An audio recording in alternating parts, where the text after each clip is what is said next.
No vídeo de hoje, vamos falar sobre as vítimas da erupção do vulcão Vesúvio em 1900.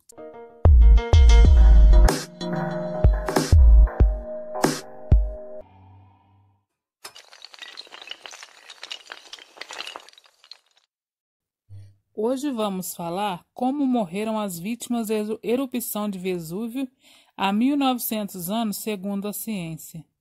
Em uma noite do ano 79 d.C., os habitantes da cidade de Popeia e Herculano, que pertenciam ao Reino Império Romano, foram vítimas de uma das catástrofes mais famosas da história. O Monte Vesúvio entrou em erupção, cuspindo lavas e cinzas e até 20 quilômetros das suas encostas. As populações próximas foram sepultadas sobre um manto denso de rochas derretidas. Quantas pessoas morreram na erupção? Poucos conseguiram escapar. Muitos que ainda estavam acordados tentaram em vão procurar abrigo. Cerca de 300 pessoas se esconderam em câmeras à beira-mar, perto da cidade de Herculano, mais próxima do vulcão que a vizinha Pompeia. Mais de 1.500 anos depois, os restos mortais de dezenas de pessoas deste grupo foram analisados por uma equipe de cientistas italianos que determinaram pela primeira vez como foram seus últimos momentos ao amanhecer. A pesquisa publicada na revista PLOS-ONI revela que a avalanche de fluxo piroclásticos, nuvem de cinzas em alta temperatura e gases venenosos que cobriu os moradores fez o sangue deles ferver e seus crânios explodirem. As análises das ossadas indicam, de acordo com o estudo, um padrão generalizado de hemorragia induzida pelo calor, aumento da pressão intracraniana e ruptura do crânio. Como chegaram a esta conclusão? Ao analisar os restos mortais, a equipe de arqueólogo da Universidade de Nápoles, Federico II, na Itália, descobriu um detalhe que havia sido ignorado em pesquisas anteriores: uma poeira preta e avermelhada impregnada nos ossos.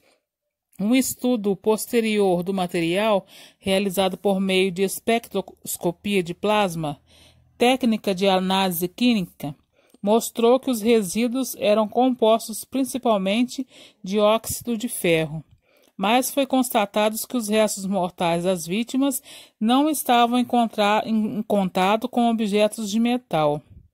Uma nova análise determinou então que se tratava da degradação térmica da hemoproteína das vítimas da erupção, ou seja, do sangue delas.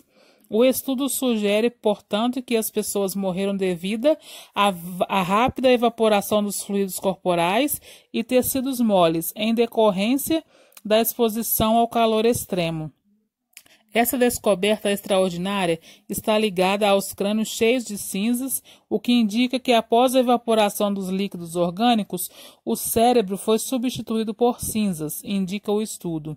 A presença dessas cinzas em todas as vítimas, mesmo naquelas que apresentam menos efeito do calor, fornece indício de que a onda foi quente e fluida o suficiente para penetrar na cavidade intracraniana logo após o desaparecimento dos tecidos mole e dos fluidos orgânicos.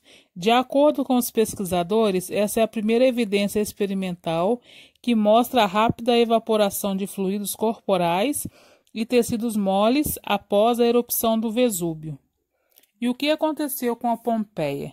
Segundo o estudo, na fase inicial da erupção vulcânica, as primeiras mortes foram consequências do desabamento de telhados e pavimentos devido ao acúmulo de pedras e cinzas. Nas horas seguintes, os habitantes de Pompeia, Herculano e outras cidades próximas, que não conseguiram sair a tempo, foram soterrados por nuvens piroclásticas. Mas, no caso de Pompeia, a morte foi menos trágica, segundo Pier Paolo Petroni, responsável pelo estudo. Em Pompeia, localizada a cerca de 10 quilômetros do vulcão, a temperatura era mais baixa, cerca de 250 a 300 graus Celsius. Foi o suficiente para matar as pessoas instantaneamente, mas não o bastante para fazer evaporar a carne dos seus corpos, explicou a revista Newsweek. De acordo com o especialista, depois que as cinzas esfriaram, ao redor dos corpos intactos, o lento desaparecimento da carne deixou uma cavidade ao redor do esqueleto, o que permitiu que fossem preenchidas com gesso, e foi assim que os corpos de algumas vítimas foram preservados em Pompeia.